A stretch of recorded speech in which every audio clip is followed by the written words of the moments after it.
नमस्कार दोस्तों, स्वागत है आपका एग्जाम बुक चैनल में। दोस्तों, इस वीडियो में मैं बात करूंगा कि जो आपकी 49,568 की 49,568 की जो वैकेंसी का जो फाइनल रिजल्ट आया है, तो लड़के जो है मेडिकल का वेट कर रहे हैं। मेडिकल के लिए मैंने वीडियो बना दी है कि क्या प्रोसेस रहता है मेडिकल में, क्या डॉक्यूमेंटेशन लगते हैं। और इस वीडियो में बात करूंगा कि जो पिछली वैकेंसी 41,520 की गई थी, उसमें बहुत सारे जो लड़के थे वो आपका बाहर ट्रेनिंग सेंटर पर भी अलॉट हुए थे, उनको बाहर भी भेजा गया था।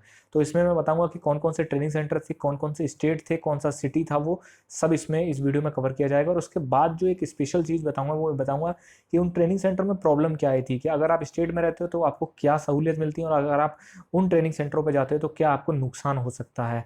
तो दोस्तों देखते हैं। देखिए, सबसे पहले हम देखेंगे कि आपका कितनी वैकेंसी थी। देखिए, पिछली जो वैकेंसी थी वो थी 41,520 की, उसमें 23,520 सिविल पुलिस के कांस्टेबल थे। ठीक है। और जेटीसी के बाद जब उनको आरटीसी अलॉट की गई थी, तो जेटीसी मेनली क्या होती है, जहाँ का आप एड्रेस भरते हैं वहीं पर आपकी जेटीसी आ जाती है, और आप जेटीसी 1 मंथ की आप पूरी कर लेते हैं। ठीक है।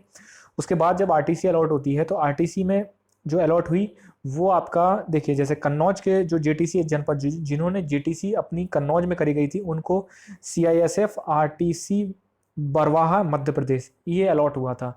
देखिए, पैरामिलिट्री फोर्सेज में ही इनको सारे के सारे अलॉटमेंट की गई थी, जैसे सीआईएसएफ, सीआरपीएफ और बीएसएफ के सेंटर्स में इनको भेजा गया था।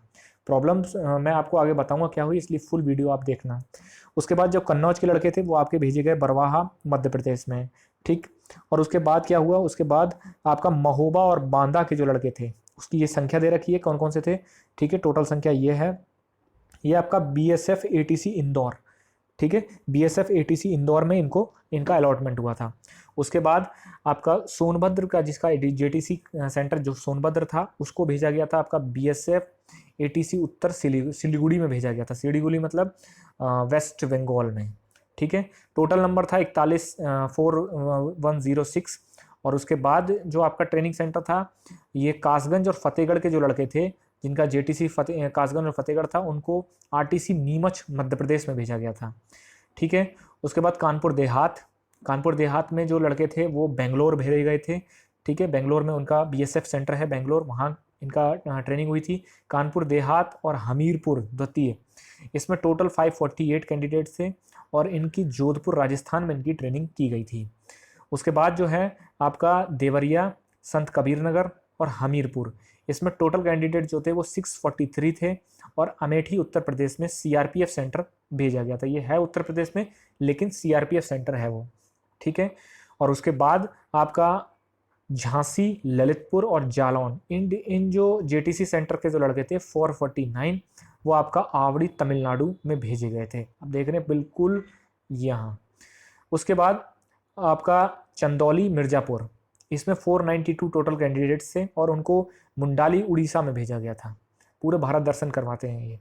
और जो हाथरस, अलीगढ़, इटावा, चित्रकूट, इनके जो लड़के थे 681, देवली राजस्थान में इनका ट्रेनिंग हुई थी। तो दोस्तों ये टोटल आपका हुआ। अब मैं बताता हूँ आपको कि प्रॉब्लम क्या आई वहाँ पे। देखिए, प्रॉब्लम ये आई कि ये सारे के सारे जो हैं वो पैरामिलिट्री फोर्सेज हैं।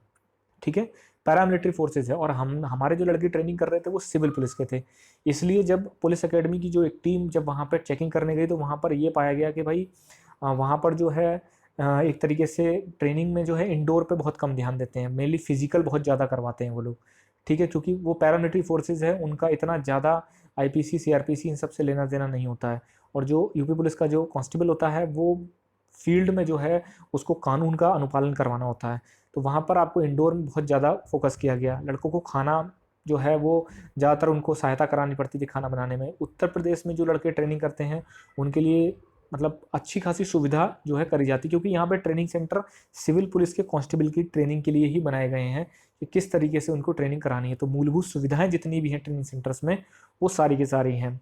अब वैकेंसी इस बार 49,000 की है, तो 49,000 में आपका सिविल पुलिस की अच्छी खासी संख्या है, तो ज़्यादातर चांसेस हो सकते हैं कि इस बार भी आपको बाहर भेजा जाए। तो इसलिए आप लोग मेंटली रूप से तैयार रहिए, क्योंकि ट्रेनिंग से एक साथ ट्रेनिंग जो है कराने का इतना करा बहुत मुश्किल से हो सकती है। यहाँ पे 2 पार्ट में मुश्किल होता है कराना, कि एक ही बैच के जो कैंडिडेट्स हैं उनको 2 अलग अलग में करा दिया जाए, ये थोड़ा सा मुश्किल होता है। क्योंकि आप सिविल और पीएससी को आगे पीछे करा सकते हो, लेकिन सिविल और सिविल के ही कैंडिडेट्स को आप 6-6 महीने गैप पे नहीं करा सकते, क्योंकि फिर प्रमोशन में और सब चीज़ में प्रॉब्लम आनी शुरू हो जाएंगी। तो इस वजह से ही सारा सबको एक साथ कराना होता है। इसीलिए अलग अलग राज्यों में जो है, तो हो सकता है कि इस बार हो, और क्योंकि वैकेंसी काफ़ी बड़ी है और सेंटर्स भी चेंज हो सकते हैं, क्योंकि मेनली क्या होता है, वहाँ सेंटर ये बताता है कि हमारे पास इतनी संख्या है, या फिर हमारे यहाँ कोई ट्रेनिंग हो रही होती है, उनके यहाँ अगर किसी की ट्रेनिंग हो रही है पहले से उन्हीं के लड़कों की, तो वो आपको नहीं लेंगे, फिर आपको दूसरा अलॉट किया जाए, क्योंकि ऑल ओवर CAPF की जो जो आर्म्ड पैरामिलिट्री फोर्सेज हैं, उनके जो सेंटर्स हैं वो ऑल ओवर इंडिया फैले हुए हैं, तो वो कहीं भी आपको भेज सकते हैं। ये स्टेट और सेंट्रल का आपस में एक एक मतलब आपका आप आपस में एक कोऑर्डिनेशन होता है कि वो कितने लड़के आपको देंगे और उन्होंने कितनों की मांग करी है। सारा फंडिंग वगैरह यहीं से जाती है। और ट्रेनिंग में मैंने आपको बताया कि आउटडोर पे बहुत ज़्यादा ध्यान दिया जाता है आपका, आउटडोर पे, जबकि सिविल पुलिस के लिए आउटडोर भी ज़रूरी है, लेकिन इंडोर क्लासेस भी ज़रूरी होती हैं। जो ट्रेनिंग जो आपका इंडोर क्लासेस लेने के लिए जो जो SI टीचर होते हैं, वो सब उत्तर प्रदेश जो है वो प्रोवाइड कराता है। यहीं से सब इंस्पेक्टर जो हैं, जो सीनियर सब इंस्पेक्टर्स होते हैं, वो आपको पढ़ाने के लिए वहाँ जाते हैं। और लगभग 9 बजे के बाद, 9:30 बजे के बाद आपकी ट्रेनिंग जो है इंडोर क्लासेस शुरू होती हैं। कुछ कुछ ट्रेनिंग सेंटर्स पे मात्र 1 या 2 घंटे की इंडोर क्लासेस होती हैं, और पूरे दिन आपको फिजिकल, क्योंकि उनका फोकस मेनली फिजिकल होता है, फिजिकल ही वो करवाते हैं। तो जब आप इस तरीके से पूरा ट्रेनिंग कर लेंगे, और जब उत्तर प्रदेश में जो कांस्टेबल ट्रेनिंग करते हैं उनका थोड़ा सा अलग होता है। सुबह आपका ग्राउंड, ठीक है, उसके बाद खाना हो जाता है, फिर सीधे के सीधे जो है आपको भेज दिया जाता है इंडोर क्लासेस के लिए।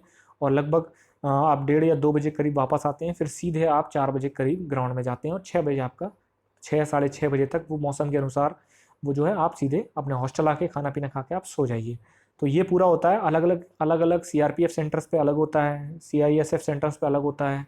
तो इसीलिए इस बार देखना है कि किसकी ट्रेनिंग कहाँ आती है, और किन इन में। अब ये भी ज़रूरी नहीं है कि ये जो सेंटर्स हैं इन्हीं में से ही लिया जाए, ये जो मैंने आपको डिस्ट्रिक्ट बताए हैं इन्हीं में से लिया जाए, और रिशफल भी हो सकता है, ठीक है, कि ये जो JTC सेंटर्स हैं इनको हटा के दूसरे JTC सेंटर्स से लड़के ले लिए जाएँ जिनको बाहर भेजा जाए। तो दोस्तों, इसके बाद मैं अपनी PSC को लेकर एक वीडियो बनाऊंगा, और उसमें भी मैं पूरा डिटेल में बताऊंगा कि कौन सा आपको स्टेट अलॉट किया जा सकता है और कौन सा ट्रेनिंग सेंटर आपको अलॉट किया जा सकता है। तो दोस्तों, अगर आपको अच्छा लगा तो लाइक करिए, शेयर करिए, सब्सक्राइब करिए। Thank you.